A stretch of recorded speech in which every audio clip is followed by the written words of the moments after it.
The night I stepped into my own house, I realized something terrifying. My family had already decided it wasn't mine anymore. My brother sat there smirking like a king, my parents whispered like judges, and every word they spoke erased me piece by piece. But what none of them knew, was that I had already planned their downfall. My name is Elena Ramirez, and I grew up knowing exactly where I stood in my family, behind my brother, Daniel. He was the golden boy. Loud, charming, careless, and still adored. Every birthday gift, every proud smile, every second of my parents' attention was reserved for him. When he wrecked his first car, they bought him another. When he failed classes, they called the school to smooth things over. And when I quietly worked 2 jobs just to afford textbooks, I was told, "You're strong, you'll manage."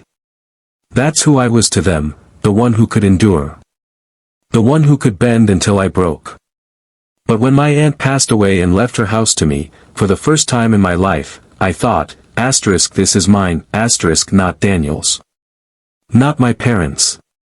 Mine.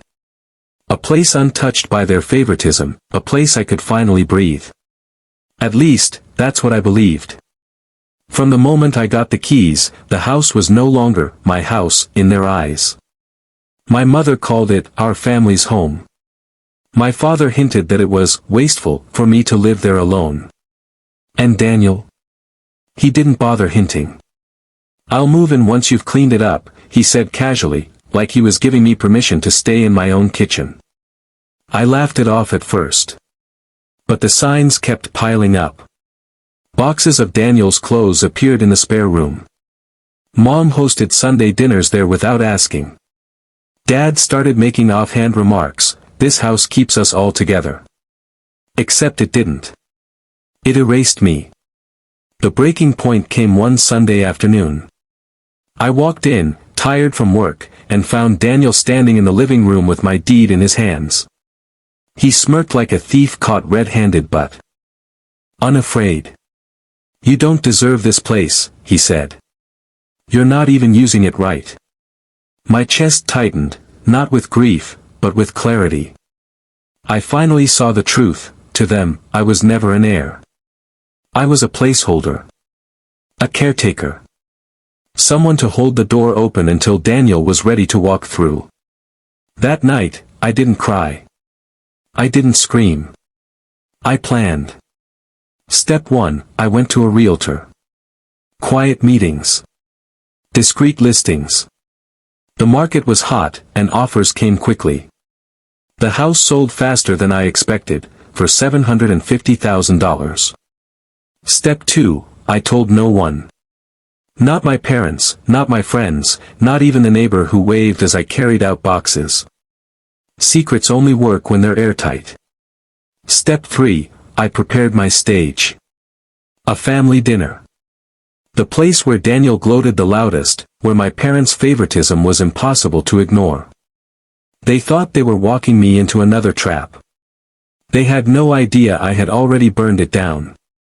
We sat at the polished wooden table, the chandelier light gleaming above us.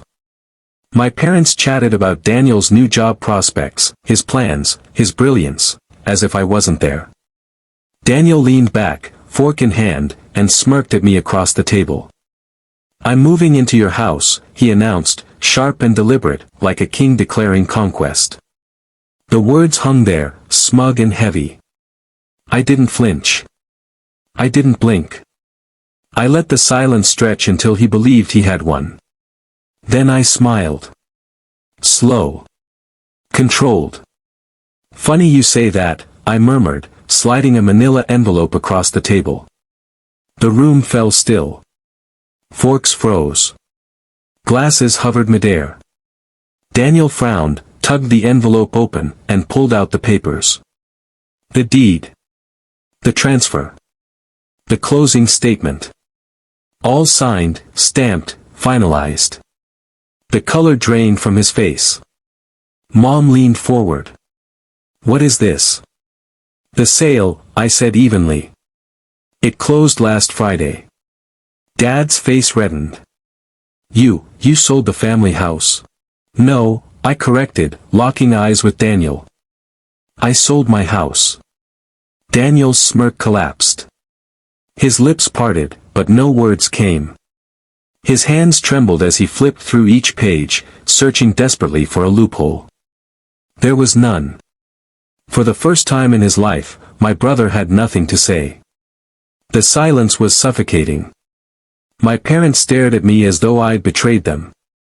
But betrayal was what they had taught me, every time they looked past me, every time they erased me for his sake. Finally, Daniel shoved the papers back, his voice cracking. You can't just. I already did, I cut in. That was the moment he went white. Not from anger, but from realization. The game was over. The safety net was gone. I had ended it without warning, without begging, without giving him the chance to take what was mine. I stood, gathered my coat, and walked to the door. No one followed. For once, I wasn't running from them, they were left chasing me in silence, in shock, in the hollow space where their entitlement used to sit. Outside, the night air was cool against my skin. I felt lighter than I had in years. Because it was never about the house. It was about the pattern. The years of sacrifice, of being unseen, of being told to manage. Selling the house wasn't revenge, it was reclamation. Proof that I didn't need to scream to win. And as I walked away, the memory of Daniel's pale, broken face burned in my mind, not as a victory, but as a reminder. I was done being the daughter they could use. I was done being erased. That night, I didn't just sell a house. I sold the illusion that they could ever own me. Thank you for staying with me until the end of this story. If you've ever felt overlooked or taken for granted, I hope this reminded you that your worth can never be defined by others.